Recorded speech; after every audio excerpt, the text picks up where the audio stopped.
Hey, it's Sunday evening. Wow, I got a lot of glare off these lights, huh? Okay, well, huh, maybe that's a little bit better. Hey, good evening, everyone. Uh, you know me as Lucas, or some people know me as Zombie Drummer, you know? And kind of want to make this video about the topic of how we show up for people, how we show up for ourselves, basically. I think they're all interconnected, I feel like. It was a really great weekend, interesting things, you know, I don't even know where to start, really. I've been, this last couple weeks, I've been in this really negative vibe due to the people I'm around with at work. It's when you feel like you're being antagonized and you feel like you're being disrespected a lot, it can get a little tough up here in the head, and so that's where I struggled last 2 weeks.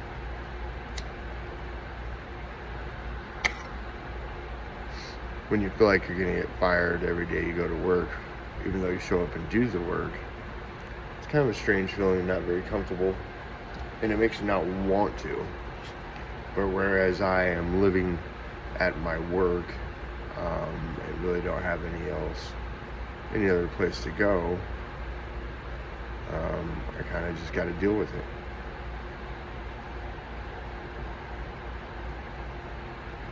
Not only that, finding a job that would pay $20 an hour, it's, I don't think there as many as there was at one point in this economy. So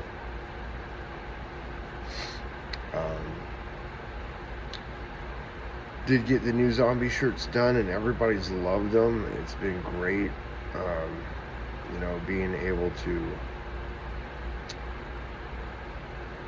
have created this character that is actually me, on a different level, of course, and having people like what they're seeing and like the vibe of the whole zombie drummer thing, because it's not a scary thing.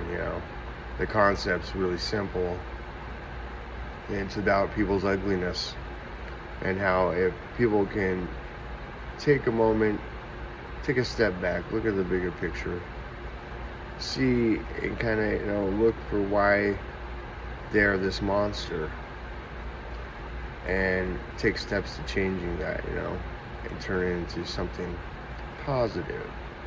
Not like it never existed, but alchemize it. That's what I did. That's how Zombie Drummer was created, and it was created over 15 years ago. And no matter what, I still represent that character, because I represent the meaning behind the Zombie Drummer. And it's cool. People love it. They absolutely, there's nothing not to love about it. It's been really aha moments for me that and I was given the idea by a friend 16 years ago, except it was the naked Zombie Drummer, I was like, yeah, I don't want to go that far, so I took what she gave me and rolled with it, and here we are today, still representing. But the thing about the Zombie Drummer, and about Lucas, and about the whole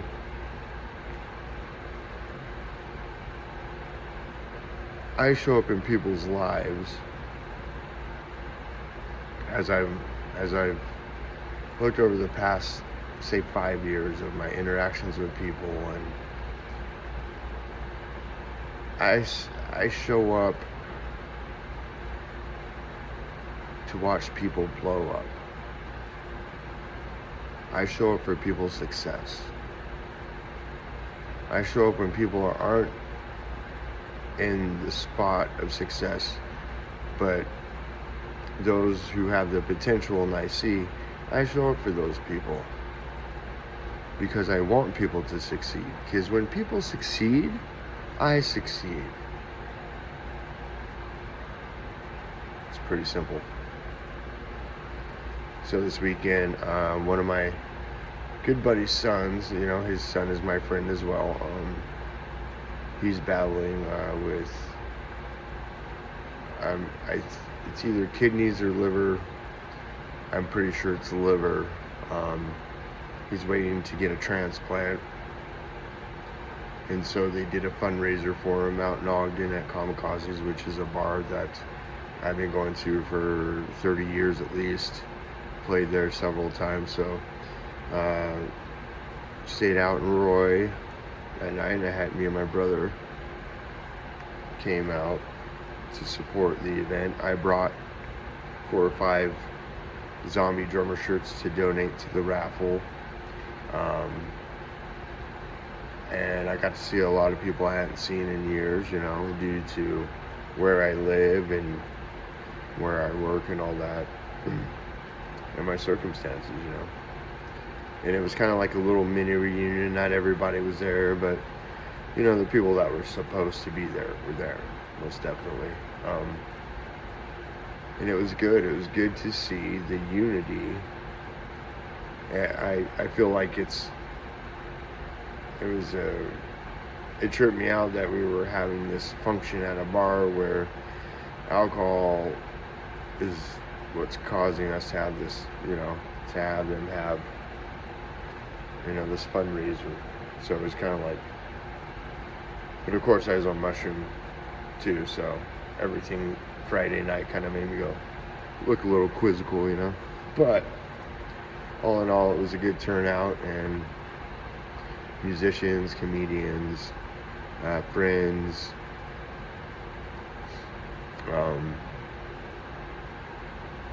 and at one point it was sad too, because we've seen our brother. He was there, tube out of his nose, swollen stuff, but he was dressed like a pimp. He was representing. He's one of the best graffiti artists I've ever seen, and that was his niche. But alcoholism got him pretty good, So anyways, off that, the next day, so I stayed at my brother's the next day, and I managed to lose my driver's license that night as well, walking. Pretty sure I know how it got dropped and all that, but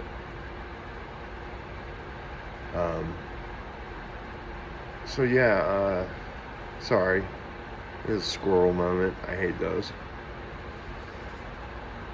So, oh yeah, that's why I talked about the ID. So I had plans to go see Entheos last night at the Metro here in Salt Lake City. Entheos is, I believe, out of San Diego, a really killer metal band. Been following them for the last 6 years, and I think it was my 3rd time seeing them. Last time I didn't get to see them because I ended up making the mushroom tea too strong, and my friend who I brought with, she could not handle it, and we had to leave before the show even started. So I was like, okay, I'm getting a ticket this time, and I'm going by myself pretty much. I actually invited a few people, and nobody was apt to go, so I went solo. Like I've been doing a lot of solo shit for a while now, and I'm getting kind of used to it. I'm kind of liking being around my energy. I think I struggled with that for a long time. So anyways, hang out with my brother the next morning, we do breakfast and all that, and his daughter just throws a fucking fit over something really dumb. And I usually never say anything when this happens because it happens a lot. But she was making my anxiety grow so much that I snapped, and I said, listen to me. I said, I know you're 18 and you're going through female shit and all that, but you're blowing this way out of proportion. I looked at her in a very mean way and I said, I don't want a fucking thing from you ever, and don't expect nothing from me. As long as you continue to act out and you start screaming and crying at the top of your lungs outside of an area that's a really nice area, cops could be called, and it's all over because you're worried that you're not going to have gas in your tank to get to work. When all you got to do is not cry and scream, just talk about it, and then figure out what you can do from there. I just had it, and she came and apologized to me, and also let me know that my words hurt her really bad. And I told her, I said, it wasn't meant to hurt you, it was meant for you to take a look at what you're doing when you get in these mindsets. I know females have the chemicals and everything going through their body way different than guys do, and I get that, but there has to be a boundary. That's what turns all your defects into assets. If you just want to live off defects, then you'll always get the same results, negative results. So I had that, situation happen, and it turned out good. We talked, and it was all good. Smoked a joint and called it a day. I just had to say something. I don't like doing that, but I'm here to do that, and I understand that. And I'm not as uncomfortable as I was 5 years ago about that, because I understand my purpose. And when I don't live out my purpose here, I don't get the things I need to survive here, is what it is. Mentally, spiritually. Because the mental and spiritual does everything for the physical. Those two, mental and spiritual energies, create what you see in front of you now. And so about the ID thing. So I had plans to go see Entheos, and lost my ID Friday night. We went to Commies, and I kind of tripped a little bit in my head, and I was like, fuck, now I'm not going to get to go see him once again. But I played it cool. I said, well, I guess I'm not going to go, and I had planned to stay at my brother's another night and hang out and all that. And then my sister-in-law, she was like, why don't you take Casey's temp ID, because all they want to do at the bar is scan. They need something to scan in order to let you in. They don't necessarily have to look at the card and make sure it's legit. If it's scannable, the computer will tell you you're of age. Simple as that. Computer's telling you shit. And so I was like, yeah, that would be a great idea. So I packed my stuff up, made my way up to my buddy Craig's in Murray, and showered over there. And I was looking at him, looking at me. Yeah, he's like 4 feet shorter than me, but the looks aren't quite the same, but we're both bald. Well, I'm semi-bald, So I was like, hey, let me just borrow your ID. It'll probably scan better than the temporary paper one my brother gave me. And we look more alike than,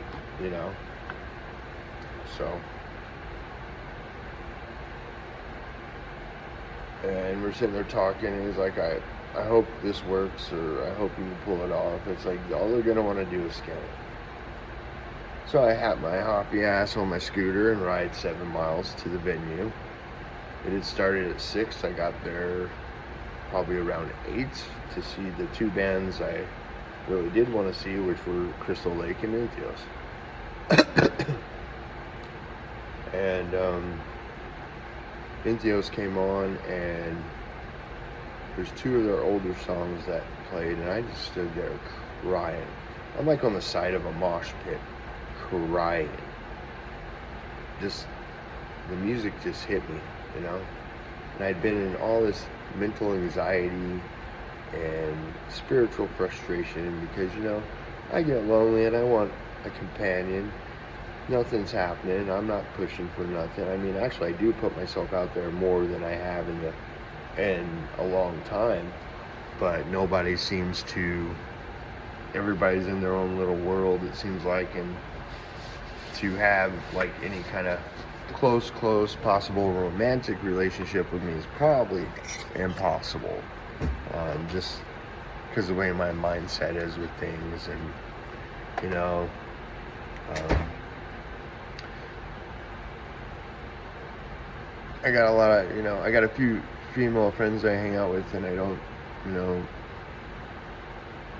there's attraction, but there's not enough for me to even, because I kind of play the tape out when I of my past in a sense. So I don't know, it's crazy, but